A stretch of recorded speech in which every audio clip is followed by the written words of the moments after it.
Jarvis Adoor എന്ന് പറയുന്ന ഒരു പ്രേക്ഷകർ ഒരു ചോദ്യം ചോദിച്ചിട്ടുണ്ട്. MC റോഡിലൂടെയുള്ള യാത്ര സുഗമമാണോ എന്ന് ചോദിച്ചിട്ടുണ്ട്. MC റോഡിലൂടെ യാത്ര സുഗമമല്ല എന്നാണ് ഇപ്പോൾ മനീഷ് മഹിപാൽ എന്നോട് പറഞ്ഞിരിക്കുന്നത്. ആലപ്പുഴ ചങ്ങനാശ്ശേരി AC റോഡിൽ വെള്ളം കയറിയിട്ടുണ്ട്. കിടങ്ങറ ഭാഗത്ത് റോഡിൽ വെള്ളം കയറി ഗതാഗതം ഭാഗികമായി നിലച്ചു. ഇതോടെ ആലപ്പുഴയിൽ നിന്നും MC റോഡിലെത്താനുള്ള പ്രധാനപ്പെട്ട 2 സംസ്ഥാന പാതകളിൽ ഗതാഗതം നിലച്ചു എന്നാണ് പറയുന്നത്. അപ്പോൾ ജാർവീസ് അടൂർ MC റോഡിലും ചെറിയ പ്രശ്നങ്ങളുണ്ട്. അവിടെ മനീഷ് നിൽക്കുന്നുണ്ട്. മനീഷ്, ഇപ്പോൾ ഒരു പ്രേക്ഷകൻ ചോദിച്ചിരിക്കുന്നത് AC റോഡിന്റെ അവസ്ഥ എന്താണ്? ആലപ്പുഴ ചങ്ങനാശ്ശേരി റോഡിലൂടെ ഗതാഗതം സാധ്യമാണോ എന്നാണ്.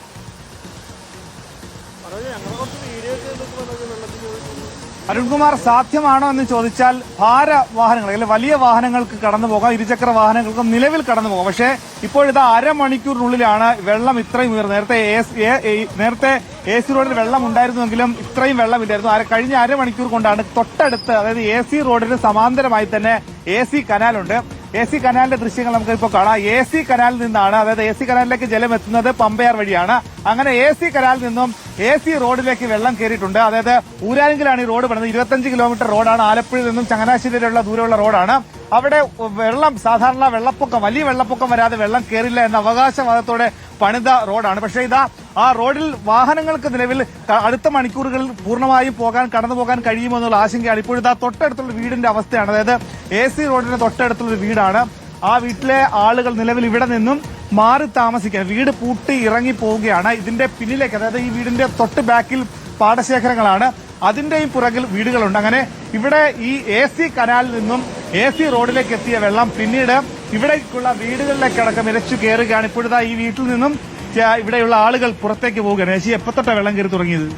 ഇന്നലെ തൊട്ടാ വെള്ളം കയറാൻ തുടങ്ങി. ഇന്നിപ്പോ ഞങ്ങൾ പോവുക, എല്ലാം പെറുക്കി എല്ലാം കുറെയൊക്കെ എടുത്തു വെച്ച് ഞങ്ങൾ വീട്ടിൽ പോവുക, മോഡരിക്കോട്ട് പോവാ. അകത്ത് കയറിയല്ലേ? എല്ലാം മുട്ടറ്റം വെള്ളത്തോളം ഉണ്ട്. ഇപ്പം ഇത്തിരി കൂടുതൽ വെള്ളമുണ്ട്. താഴെയുണ്ട്, താഴെ വെള്ളത്തെ എങ്ങനെ കിടക്കാനാ ഈ വെള്ളത്തിൽ? വെള്ളപ്പൊക്കം പേടിച്ചാണ് ഉയർത്തി കെട്ടിയ ഫൗണ്ടേഷൻ അല്ലേ? ഉയർത്തി കെട്ടിയതാ, പൊക്കിയതാ, എന്നിട്ടും താന്നു പോയി. സാധന സാമഗ്രികളെല്ലാം നശിച്ചു. വെള്ളം കയറിയോ? വെള്ളം നനഞ്ഞിട്ടുണ്ടല്ലോ കുറെയൊക്കെ. വീട്ടിൽ താമസിക്കും. ഇപ്പം മോള് കിടക്കോട്ട് പോയി. ഞാനേ ഉള്ളു ഇപ്പൊ ഇവിടെ. ഞാൻ പോവുക, എല്ലാം കെട്ടി എല്ലാം പൊക്കി വെച്ചിട്ട്.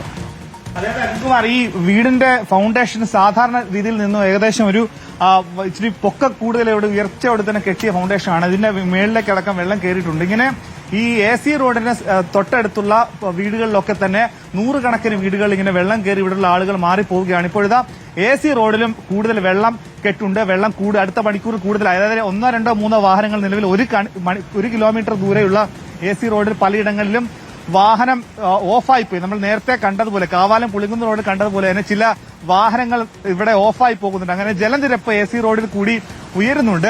അതുകൊണ്ട് ആളുകൾക്ക് പോകാൻ സുരക്ഷിതമാണോ എന്ന് ചോദിച്ചാൽ ഓരോ മണിക്കൂറും ജലം ഉയരുന്നത് കൊണ്ട് ഇരുചക്ര വാഹനങ്ങളിലോ അല്ലെങ്കിൽ കാറിലോ പോകുന്നത് സുരക്ഷിതമല്ല എന്നതാണ് AC റോഡിൽ നിന്നും അടുത്ത മണിക്കൂറിൽ നമുക്ക് മനസ്സിലാക്കാൻ കഴിയുന്നത്. അതുകൊണ്ട് തന്നെ AC റോഡിൽ വഴിയുള്ള വാഹന ഗതാഗതം അല്പനേരത്തേക്ക്, അതായത് ഈ ജലം ഒഴുകി മാറുന്നത് വരെ ഒഴിവാക്കുന്നതായിരിക്കും നല്ലത്. പക്ഷേ